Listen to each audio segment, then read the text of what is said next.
नमस्कार, मैं हूं आपके साथ गौरव राजेंद्र। बुलेटिन की शुरुआत करते हैं। सीएम पुष्कर सिंह धामी की अध्यक्षता में राज्य स्तरीय दिशा समिति की पहली बैठक आयोजित की गई।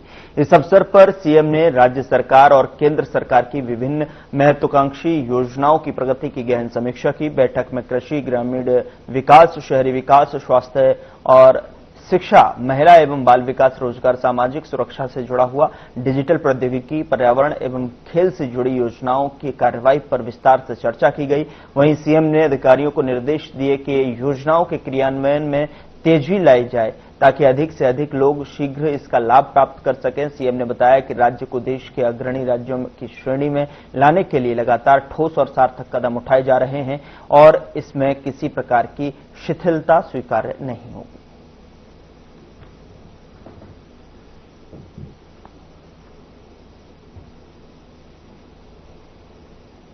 हल्द्वानी एक बार फिर अंतर्राष्ट्रीय खेलों का गवाह बना है। राष्ट्रीय खेलों के सफल आयोजन के बाद अब यहां एशियाई कैडेट कप तलवारबाजी यानी फेंसिंग प्रतियोगिता का आगाज हो गया है। 4 दिवसीय यह प्रतियोगिता हल्द्वानी के अंतर्राष्ट्रीय स्टेडियम में 22 सितंबर तक चलेगी। इस प्रतियोगिता का शुभारंभ मुख्यमंत्री पुष्कर सिंह धामी ने किया। उन्होंने कहा कि तलवारबाजी भारत का पारंपरिक खेल रहा है और शास्त्रों से लेकर झांसी की रानी जैसी वीरांगनाओं तक ने इसका महत्वपूर्ण दिखाया है।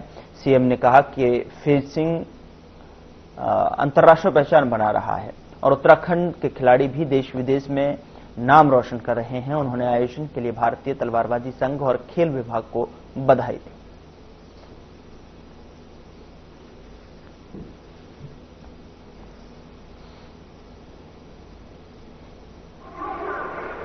एशियन क्रेडिट कप का आयोजन निश्चित रूप से हमारे राज्य के अंदर खेल प्रतिभाओं को और खेल स्थान जो हमारे बने हुए हैं, अच्छा इंफ्रास्ट्रक्चर जो हमारा बना हुआ है, उन सभी को कहीं न कहीं इससे प्रोत्साहन मिलेगा, आगे बढ़ने का अवसर मिलेगा और इस प्रकार की प्रतियोगिताओं से हमारे स्थानीय खिलाड़ियों को राज्य के अंदर आगे बढ़ने के अवसर भी मिलते हैं और उनके अंदर एक प्रेरणा भी मिलती है।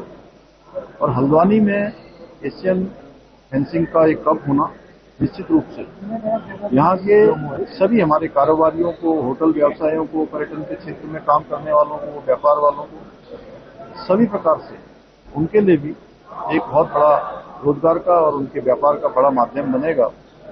हमारा प्रयास होगा कि आने वाले समय में यहाँ पर अन्य प्रतियोगिताएं भी यहाँ आयोजित हो। मैं श्री राजीव मेहता जी को, जो हमारे खेल फेंसिंग एसोसिएशन के महासचिव हैं, उनको इसके लिए मैं बहुत धन्यवाद करता हूँ कि यहाँ पर उन्होंने प्रतियोगिताएं करवाई हैं। ये हमारा जो इंफ्रास्ट्रक्चर बना हुआ है, इसको जहाँ और सुधार की आवश्यकता है हम उसको सुधार करेंगे। यहाँ पर बिजली से संबंधित है, यहाँ पर साउंड से संबंधित है, उनसे सभी के लिए मैंने आज निर्देशित भी किया है।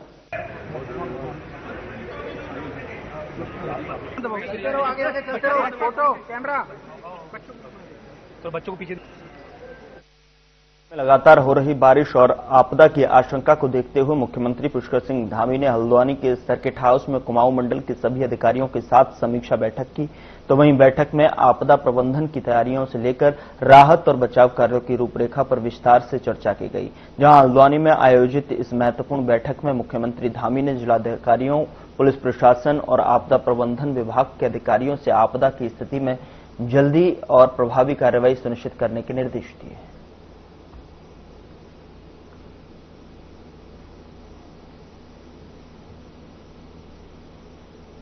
आपदा में जो क्षति हुई है, उस क्षति का जल्दी से जल्दी क्षतिपूर्ति की जाए और सभी विभाग युद्ध स्तर पर काम करें, इस पर एक्शन करें और जहां जरूरत है ग्राउंड जीरो पर जाकर उसका रास्ता निकालें। और भारत सरकार की भी टीम आई थी, उसने भी आकलन किया है, सभी जनप्रतिनिधियों ने भी अपनी बात रखी है।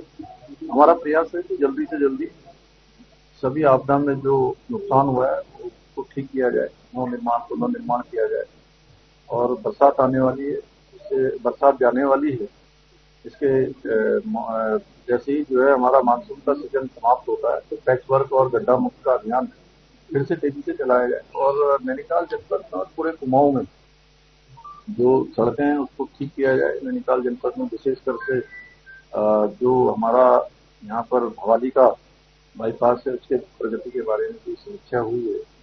माल रोड पर काम होना है।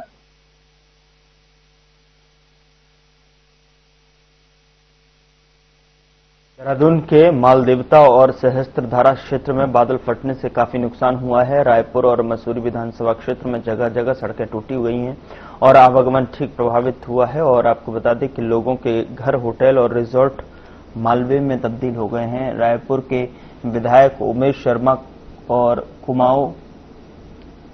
उमेश शर्मा ने गढ़वाल कमिश्नर विनय शंकर पांडे के साथ में अपना आपदाग्रस्त क्षेत्र का निरीक्षण किया। उन्होंने बताया कि जो है बाल्दी, बादल और सौंग नदी में अचानक जल प्रवाह काफी तेज हो गया है, जिससे क्षेत्र में काफी नुकसान हुआ है।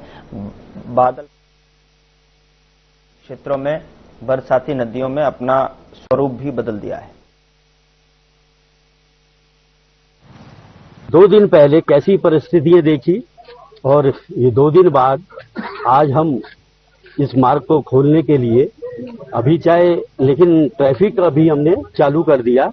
आपने देखा 2 गाड़ी भी गई और पूरा यहाँ से सकलाना बेल्ट, टिहरी की हमारे कई गांव हैं, रायपुर ब्लॉक के कई गांव जो ऊपर बढ़ते हैं, ये उनका मुख्य मार्ग है। और इसको मैं अपना सरकार, मुख्यमंत्री जी का और पूरे जितनी भी हमारी सरकार की टीम है, हमारे जिले अधिकारी के साथ, हमारे पीडब्ल्यूडी के जितने अधिकारी, सिंचाई विभाग के अधिकारी, सबका मैं आभार और धन्यवाद करता हूं कि उन्होंने इस परिस्थिति में, कल तक भी कोई सुबह आके देखता तो ये नहीं समझ सकता था कि ये रास्ता हम आज चालू कर देंगे, लेकिन सब ने मेहनत से, और यह अच्छी दृढ़ जो शक्ति होती है, इच्छा शक्ति होती है, असंभव को भी संभव किया जा सकता है। तो ऐसे ही हमने सोडापुर जब बह गया था तब किया था। आज पुनः दोबारा से अपने क्षेत्र की जनता को ये काम करके आपदा में राहत देने का काम किया। मैं अपने क्षेत्र की जनता का भी आभारी हूँ कि जिन्होंने रात तक बैठ के हम सबका साथ दिया और अधिकारियों का मनोबल बढ़ाया।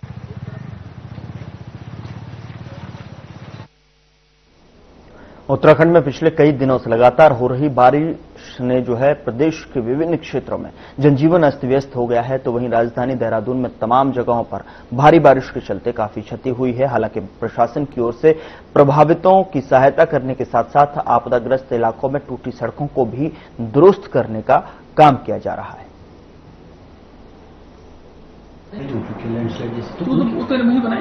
देखिए, देहरादून में 2 दिन पूर्व जो भारी बारिश हुई थी, क्लाउड बर्स्ट की घटनाएं हुई थी, उससे देहरादून के कई इलाके काफी बुरी तरह से प्रभावित हुए थे।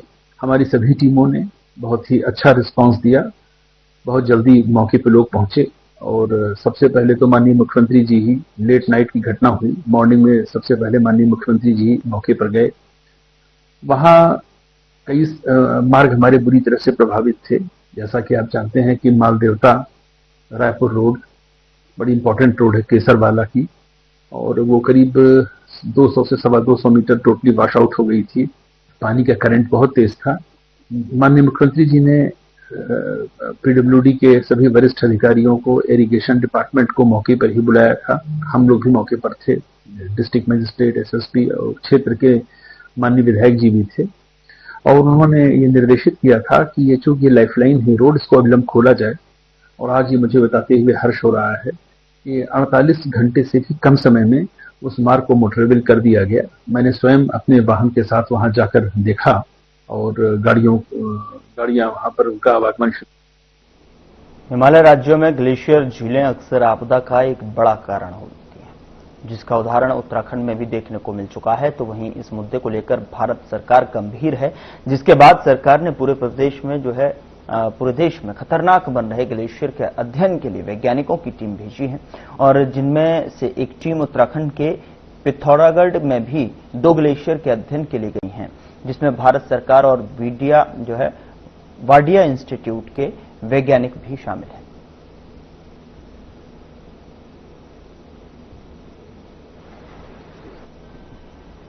बेसिकली जो ग्लेशियर लेक की जिनकी बात करते हैं हम, तो ग्लेशियर लेक की जो मॉनिटरिंग हुई है वो भी सैटेलाइट बेस पे जो है ये CWC और जो और भी एजेंसी है सेंट्रल गवर्नमेंट की, उन्होंने जो है कुछ लेक आइडेंटिफाई की है जो कि पोटेंशियल डेंजर लेक है। उसमें हम लोगों ने भी काम किया, वाडी इंस्टीट्यूट ने, हमारा भी रिसर्च आर्टिकल उसमें छपे जिसका आप पहले भी एक बार ले चुके हो।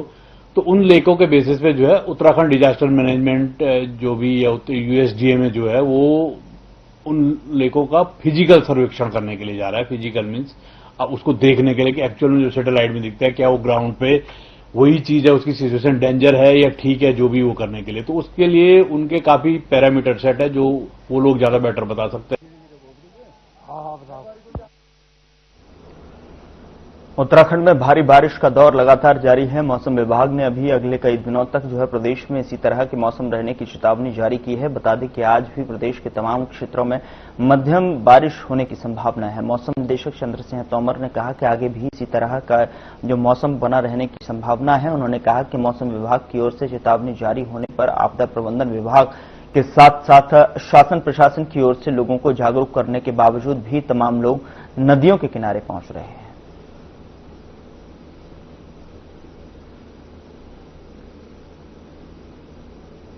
आने वाले जो दिन हैं उनके जो अगले 24 घंटे हैं उसमें तो हम अनेक स्थानों पे प्रदेश के लगभग सभी जिलों में हम ये उम्मीद कर रहे हैं कि हल्के से मध्यम दर्जे की बारिश का उम्मीद है। उसके बाद जो है थोड़ा सा ये जो बारिश कुछ जनपदों में ही जो है ज्यादा अनेक स्थानों पर रहने का उम्मीद है, जैसे कि देहरादून, पौड़ी है, हमारा पिथौरागढ़, नैनीताल जिले हैं। बाकी जगह पर कहीं कहीं पे हल्के से मध्यम दर्जे की बारिश। 21 से लेकर 22 तारीख के बीच में कहीं कहीं पे पूरे प्रदेश में बारिश का अनुमान है, मतलब कि बारिश का डिस्ट्रीब्यूशन कम हो रहा है। 23, 24 और 25 तारीख में जो है जो पहाड़ी जिले हैं उसमें हम उम्मीद करें अनेक स्थानों पे हल्की से मध्यम दर्जे की बारिश, और जबकि जो मैदानी इलाकों से लगे हुए जिले हैं उनमें कम कहीं कहीं पर ही बारिश की अनुमान है। जहां तक वार्निंग का अनुमान है उसमें जो है अगले 24 घंटे के लिए कहीं कहीं पे जो है कुछ जनपदों में हम हैवी रेनफॉल का अनुमान है। मसूरी देहरादून मार्ग क्षतिग्रस्त होने के बाद अभी सिर्फ हल्के वाहनों के लिए खोला गया है, जिसके चलते पेट्रोल और डीजल की सप्लाई बाधित हो रही है। तो वहीं पेट्रोल टैंकर न आने के कारण मसूरी में पेट्रोल डीजल की कमी देखी जा रही है, जिससे अब पेट्रोल पंपों पर ताले लटक गए हैं, क्योंकि अब सिर्फ राहत बचाव कार्य में लगे वाहनों को ही तेल दिया जा रहा है, जिससे पर्यटक और स्थानीय लोगों की परेशानी बढ़ गई है।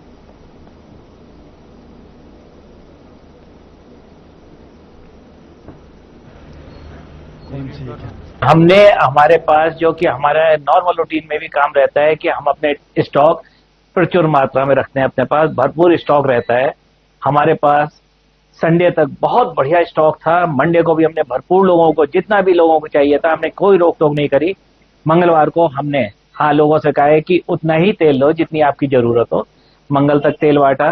बुधवार को भी हमने तेल दिया है, लेकिन एक हमारी भी सीमा होती है, जिसके बाद सीमा के बाद खत्म हो गया। और जिला प्रशासन ने हमें 3000 लीटर डीजल व 3000 लीटर पेट्रोल आपदा प्रबंधन के लिए रोकने के लिए आदेश दिए, जो उसमें लगे हुए वाहन व उसमें लगे हुए व्यक्तियों के लिए ही जारी किया जाएगा, ऐसा में आदेश प्राप्त हुए हैं। तो हमारे पास डेड स्टॉक के अलावा उन्होंने जो हमें रिजर्व स्टॉक रखने को कहा है आपदा प्रबंधन के लिए, वो उपस्थित है इस समय। बस उसके लिए उन्होंने जिला पूर्ति विभाग ने मजिस्ट्रेट हमारे पेट्रोल और डीजल यहाँ पे कल 12 बजे खत्म हो गया था, जिससे बहुत सारे लोगों को परेशानी हो रही है। यहाँ पे जो लोकल है, टूरिस्ट है, यहाँ पे फंसे हैं। कब से लोग यहाँ पे आ रहे हैं, पूछ रहे हैं कि पेट्रोल डीजल कहाँ मिलेगा, पर यहाँ पे दोनों पेट्रोल पंप में पेट्रोल और डीजल खत्म है। जैसे कि यहाँ पे पेट्रोल नहीं है, तो यहाँ पे जो कस्टमर आ रहे हैं, लोकल है, नीचे से देहरादून से कहीं दूर से लोग आ रहे हैं, बहुत सारी परेशानी का सामना करना पड़ रहा है, क्योंकि ये गाड़ियों में पेट्रोल और डीजल नहीं है। अगर जाना चाहते। सैनिक कल्याण मंत्री गणेश जोशी ने कैंप कार्यालय में शहीद सम्मान यात्रा 2.0 की तैयारी को लेकर समीक्षा की और बैठक में सैनिक कल्याण के अधिकारी और सैनिक संगठनों के पदाधिकारी मौजूद रहे।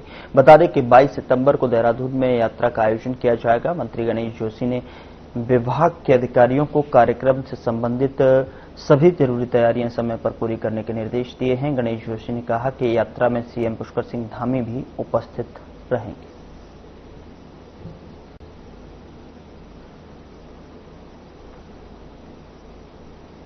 उत्तराखंड में शिक्षक लंबे समय से अपनी मांगों को लेकर संघर्ष कर रहे हैं। बीते दिन शिक्षक संघ ने अपनी मांगों के समर्थन में बड़े स्तर पर प्रदर्शन किया और इस प्रदर्शन के बीच में शिक्षा मंत्री धन सिंह रावत का बयान सामने आया है, जिसमें उन्होंने कहा कि वे शिक्षकों का सम्मान करते हैं और 1-2 दिन में फिर से शिक्षकों के साथ बैठक करेंगे। शिक्षा मंत्री ने आगे बताया कि राज्य सरकार ने उच्च न्यायालय में SLP यानी कि स्पेशल लीव पिटीशन दायर करने के जो निर्णय लिया है, ताकि कोर्ट से यह अधिकार प्राप्त किया जा सके कि वे शिक्षकों के प्रमोशन कर रहे हैं।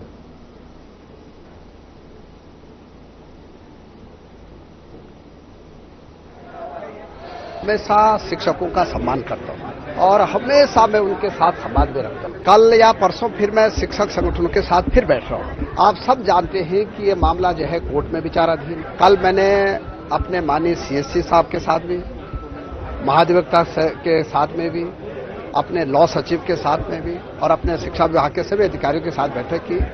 हम हाई कोर्ट में एक SLP में जा रहे हैं कि कोर्ट हमको ये अधिकार दे दे कि हम टीचरों के प्रमोशन कर सकें। जितने टीचर कोर्ट में गए उनको जो है, अगर जब तक कोर्ट का निर्णय नहीं होता है तब तक हम जो है उनके प्रमोशन कर सके। और क्योंकि हम पे प्रमोशन के पद पर्याप्त है, उसमें कोई दिक्कत नहीं है, तो हम चाहते हैं कि प्रमोशन हो जाए। सरकार की इच्छा भी है, मुख्यमंत्री जी की भी इच्छा है, विभाग की भी इच्छा है कि प्रमोशन हो जाए, लेकिन हमारे हाथ बंधे हैं कोर्ट के कारण। जैसे कोर्ट 23 तारीख को कोर्ट में डेट लगी है, मुझे आशा और विश्वास है कि इस पर कोई ना कोई फैसला जरूर हो जाए।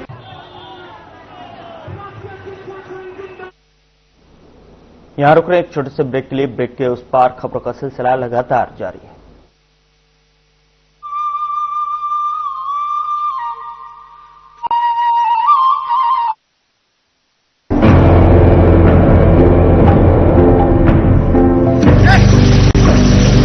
कभी पानी की कमी से सूखते उत्तराखंड के इन खेतों में अब लहलहा रही हैं फसलें। राज्य में सिंचाई की आधुनिक तकनीकी ने खोल दिए हैं किसानों के तरक्की के द्वार। इन सीढ़ीदार खेतों में प्राकृतिक स्रोतों के जरिए पानी पहुंचाना हमेशा चुनौतीपूर्ण रहा है, लेकिन उत्तराखंड सरकार की पहल से सोलर पंप लिफ्ट सिंचाई योजना निर्माण के जरिए पानी को खेतों तक पहुंचाना हो गया है बेहद आसान। लघु सिंचाई परियोजना के तहत सिंचाई के लिए बने सोलर वाटर लिफ्टिंग सिस्टम व अलग अलग तकनीकी से बनाए गए पानी के टैंकों ने पहाड़ की खेती किसानी को दिए हैं नए आयाम। सिंचाई होने से किसान बंजर पड़े खेतों पर नकदी फसलें उगाकर कर रहे हैं लाखों की कमाई। सौर ऊर्जा से चलने वाले पंपिंग सिस्टम से किसानों की बिजली पर निर्भरता भी हो गई है खत्म। सरकार का किसानों की आय दोगुना करने का संकल्प हो रहा है पूरा। हमारे गांव में सोलर लिफ्टिंग पंपिंग योजना शुरू की गई, जहां पर हमारे समस्त गांववासी पुरानी खेती झंगोरा मंडवा और गेहूं मक्की उस पे निर्भर थे। आज इस सोलर पंप लगने से पूरे गांव में सिंचाई पर्याप्त रूप से हुई और हमने यहां पर नकदी फसलों का कार्य शुरू किया, जहां पर हमने शिमला मिर्च, बीन्स और टमाटर लगाने शुरू करे। जिन खेतों पे कुछ नहीं होता था, आज वहां पर नकदी फसलें बहुत अच्छी हो रही है और बहुत अच्छा दाम कमाया। पूरे गांव वालों को बहुत बड़ा फायदा मिला। अब तक सोलर पंप सिस्टम के तहत राज्य भर में 497 जियो और RCC टैंकों का किया गया है निर्माण। स्थानीय संसाधनों के सतत प्रबंधन से उत्पादकता और ग्रामीण समुदाय की आय में वृद्धि करने के लिए प्रतिबद्ध है उत्तराखंड सरकार। सौर ऊर्जा से समृद्ध किसान सब।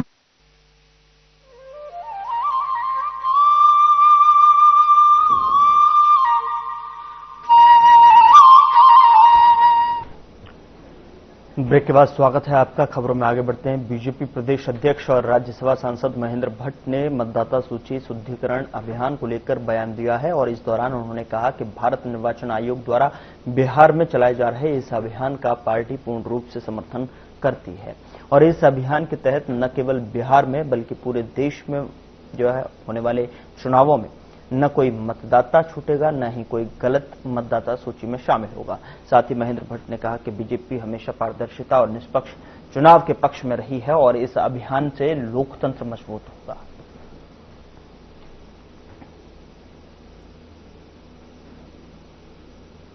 कोई निर्णय करता है मतदाता सूची के शुद्धिकरण का, तो उसका हम समर्थन करते हैं। और पूरे देश के अंदर ये हो रहा है, कोई बिहार में प्रारंभ हुआ, पूरे देश के अंदर भविष्य के अंदर चुनाव होना है, कोई मतदाता छूटे नहीं और गलत मतदाता जुड़े नहीं। इस भाव के साथ अगर ये चल रहा है तो हम उसके समर्थन में खड़े हैं। उत्तराखंड में मतदाता सूची को अपडेट करने के लिए स्पेशल इंटेंसिव रिवीजन जल्द शुरू होने जा रहा है। इसके तहत 2025 को मतदाता सूची का मिलान 2003 की वोटर लिस्ट से किया जाएगा। बीजेपी विधायक विनोद चमोली ने इस पहल का स्वागत किया और कहा कि लोकतंत्र के सिस्टम में बदलाव से पहले चुनावी प्रणाली को मजबूत करना जरूरी है। विनोद चमोली ने कहा कि उन्होंने पहले भी मुख्यमंत्री से बिहार की तर्ज पर एसआईआर जारी करने की मांग की थी और अब जब यह प्रक्रिया शुरू होने जा रही है तो इसमें कई लंबित समस्याओं का समाधान होगा और मतदाता सूची अधिक पारदर्शी और सटीक बनेगी। देखिए, मैंने ये कहा था कि यहाँ पर जिस तरह से डेमोग्राफी चेंज हो रहा है उसके लिए बहुत आवश्यक है कि हमारा इलेक्टोरल सिस्टम जो है वो फूल प्रूफ बने, ठीक बने। इसी को लेकर मैंने माननीय मुख्यमंत्री से चर्चा भी की थी कि यहाँ पर भी ऐसा बिहार की तर्ज पर एसआईआर शुरू होना चाहिए। और अच्छी बात यह है कि हम लोगों ने बातचीत शुरू की और आज इसकी कवायद भी शुरू हो गई है और उत्तराखंड में बहुत जल्दी एसआईआर शुरू होने वाला है। इसका हम स्वागत करते हैं और मैं समझता हूं इसके कारण बहुत सारी चीजों का समाधान होने जा रहा है।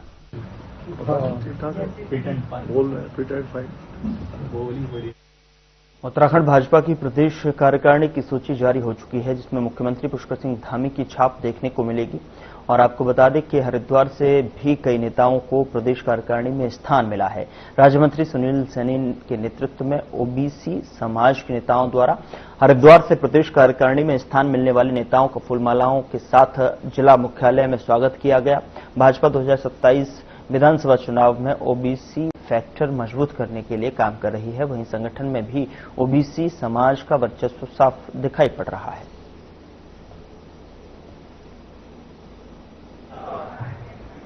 हमारे प्रदेश के नेतृत्व ने हरिद्वार जिले के कई नेताओं को बड़ी जिम्मेदारी दी है, जिनमें कुछ प्रमुख नाम आदरणीय स्वामी यतीश्वरानंद जी का है, जिनको प्रदेश उपाध्यक्ष का दायित्व दिया गया है।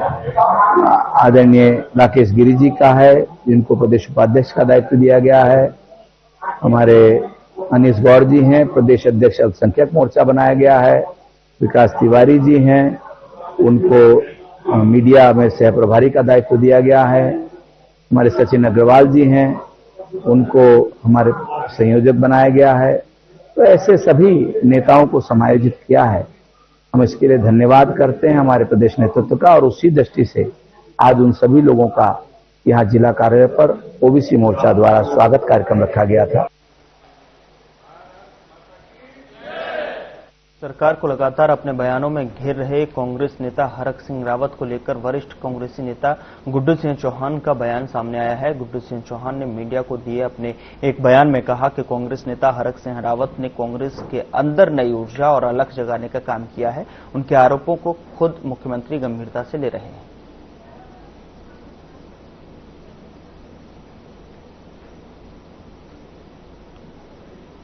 जागरूक किया है, हरक सिंह जी ने जागरूक किया है। हरक सिंह का मैसेज मुख्यमंत्री तक पहुंचा है और बहुत अच्छा काम किया है। हरक सिंह वहां आयुक्त को बैठना चाहिए, लोग परेशान रहते हैं। जो हरक सिंह जी ने कहा वो बिल्कुल सही था और कांग्रेस पार्टी हरक सिंह जी ने कांग्रेस के अंदर अलग जगाने का काम किया है, बहुत अच्छा काम किया है।